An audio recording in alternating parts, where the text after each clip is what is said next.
All right, well, I hope everyone enjoyed that last piece about Tom Lydon. We have now come to the end of the closing the case chapter of my book, The Gray Stage by Greg Fernandez Jr. And it's about 200 pages. I think a very simple, nice, easy read, and plenty of sources here at the bottom that you can see there. So we got tons of sources just waiting, about 10 or so pages of sources. So, and everything that is sourced, you can find, just about everything that is sourced, you can find directly at my website, thegraystage.wordpress.com. So you can download that book right now. And I want to thank everybody who has taken the time to listen to this podcast, who has watched the video versions, and is a part of the Justice for David Crowley and Family Facebook group, and anyone who just really cares about getting justice. That is the main thing here. So we're keeping the case going on, and boy, I mean, this, if you think about it, the closing the case chapter was 6 pages, a little over 6 pages, and we did what, 4 shows on it. So you can see, we're about halfway, not even halfway there, getting to about halfway done going through this book. And I want to thank Dan Hennon and Stephanie and Sophia and Catherine and William and Stephen and everybody who has participated not only in the podcast shows but in the bonus shows and the extra shows that we do as well, on my YouTube channel, The Gray Stage, and on the other channels that we have out there too, floating around, some backup channels out there as well. Of course, there is a fake YouTube channel, The Gray Stage, and has my photo. They use my photo for some reason, but that is not me. That is a fake one. You can tell. You can look at my subscribers, or you can look at my views and my videos, and you can see there is a big difference. Plus the content, but that's something that only a loser would do. So we're not going to focus on the losers. We're going to focus on us because we're winners here, okay? Now, if there are any winners in this case, and in a tragedy like this, it's hard to say, oh, there's winners and there's losers, right? But keeping the case alive is a win. Reminding people that David Crowley is not guilty is a win. So all of you out there that are doing that, you're winners. That's pretty easy. It's pretty simple. Straight cut. It is, the focus always needs to be on the case. Don't let people distract you away from the case. Okay? You never know. There could be people that are getting paid to just do that, to just troll YouTube channels and troll Facebook and troll and troll and troll. Well, you block the trolls, block the hate. Very simple. So, but you can get this book right now. You can download this for free on my website, thegraystage.wordpress.com. You can always purchase a copy. Now that the COVID thing, the restrictions, hopefully some of the restrictions are going to be lifting up. Trade shows may be opening back up.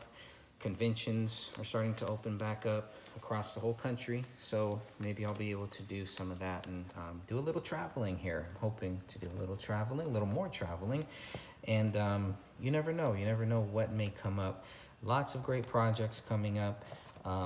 Still waiting for questions from the Apple Valley. Patiently, we're just waiting here. Whenever you have time to get to us. We know you're so busy with all this stuff, but some of the things we've been asking for, we're patiently waiting for them. So, and we will keep patiently waiting for them. But we did finally make it through the closing the case chapter. And you may be watching this on Rumble first. This is, I am going to try to put more content onto the Rumble channel as well, which is The Gray Stage on Rumble. And so you may be watching that here. So you're watching it first before anybody else sees it. But this will be at the end of the podcast, the audio and video version. So lots of great content on that podcast. Wherever you listen to podcasts, I can almost guarantee you will find it. The Gray Stage. If you just put that in wherever you listen to your podcast, I'm sure it'll pop right up and you'll see it. So, like I said, 6 pages. We got through this and we're past Tom Lydon. So no more Tom Lydon as far as I know, for a long time, hopefully, but we're basically over the Tom Lydon stuff. But just kind of going over, I'm just going to look at the table of contents from my book to kind of give you an idea of everything that we have covered yet. So if you missed any of our podcasts, if you're new to this case, which I'm finding a lot of a lot of people are new to this case, we have covered a lot of stuff right here that I'm going to show you, and you can see exactly what else we have to cover. So there's still a lot more to come. But we have covered chapter 1, finding the bodies, which goes over based on the police documents, when the bodies were found, what the neighbors saw, et cetera, et cetera. Chapter 2 is the first responders. That's when the police go into the house. So we did a couple shows on that too. And the suspicious deaths, how these were labeled as quote unquote suspicious deaths. And so that is chapter number 3. Chapter 4 is examining the bodies, which you can obviously guess what that means. That is the coroners and all of that stuff. The autopsy reports, which a lot of that is still Greek to me, but wanted to put as much of that into the book so everybody can just kind of focus on their research and focus on whatever they want to look into, because I know some people may specialize in certain fields, in certain areas. They want to focus on certain areas. So I try to break up the chapters for everybody to make it easy for your research, that you can just focus on these things. And then, of course, you can actually go and read the documents, look at the documents for yourself too. Let's see. Chapter 5 is the living room. That's a big one. I think we did like a few shows on that, right? Because there's so much to cover in that living room. So chapter 5 focused on that living room. That is one of the bigger chapters looking at this now. Let's see. Then chapter 6 is the kitchen. So that's a short one, about 4 pages, 3-4 pages. And that just goes over obviously everything that is in the kitchen here. And remember, the disclaimer here is kind of, this is before we got a lot of the recent documents, a day one journal, which you've seen here on my Rumble channel, before we got David's digital data about his internet search history. So before we got that, so there is a lot of stuff that obviously if I had it then, this book may be a little bit longer, but we have all that data and we're definitely going to end up doing something with it, I can guarantee you. So chapter 7 is the office bedroom. That one ended up being a little bit longer than I thought that it was going to be. So everything, it just covers everything based on the police documents, the Apple Valley Police, the BCA documents, what is in their documents that go over the office bedroom. That's kind of the flow of if you read the first chapter, you'll kind of get the flow of what I was trying to basically do with this is take all these documents, take all this stuff, take all the facts that we know about the case, the quotes and everything, and condense them into one small book. Like I said, 200 pages. Realistically, it's less than 200 pages, really, when you get down to it. But I do hope, I wanted to make it a very easy read, leave a lot of my personal views and everything out of it until the very end, the final chapter. So let's see. Then we have the master bedroom. Master bedroom is like 2 pages. That's a very short one, obviously. Not too much there. The biggest one there would be the Chris Peck weed issue. So we were able to get one show out of that, thankfully. Just one show. Then chapter 9 is suspicious activity. Now that one, I think we did about 3 or 4 shows on that one or something, because there was a lot to cover there. And that was only 10 pages, but a lot of data about the suspicious activity that covers the item 57 and, police going back into the house, et cetera, et cetera. So covers all of that stuff, and it gets a little wild, I think. And there was some things that were left out that, may be put back in, some unverified things. So we'll keep you posted on that. And then, of course, we did the closing the case. And if you count it, we really did 4 shows on the closing the case chapter. So we still have the next one. Chapter 11 is questions for Detective Gummert. So that's what you will hear coming up on December 1st. And most likely, maybe even through January 1st. We'll see how far we get, because that is a big one. I don't know how far we're going to get with that one, but we'll see how many shows we'll be able to get out of that. Then we have a short one, which is, it's not really short. It's about 10 pages itself here too. Sister of Kamel. So that talks about Kamel's sister, some of my conversations with Kamel's sister. And so you'll get to You get to kind of hear some of that. The paranormal experience is in there as well. If you're on YouTube, and if you have been following or listening, watching Southern Truth 79 this Sunday, which will be October 31st, 2021. I will be on the show. I think Catherine will also be on there. Sophia may be on there too. And we're going to cover the paranormal aspects of this case. And so just a little bit of that was mentioned here in the Sister of Kamel chapter. And we're going to cover it in a much broader form. If you go to my website, I do have a post about the paranormal stuff, so we'll be covering everything that's in that.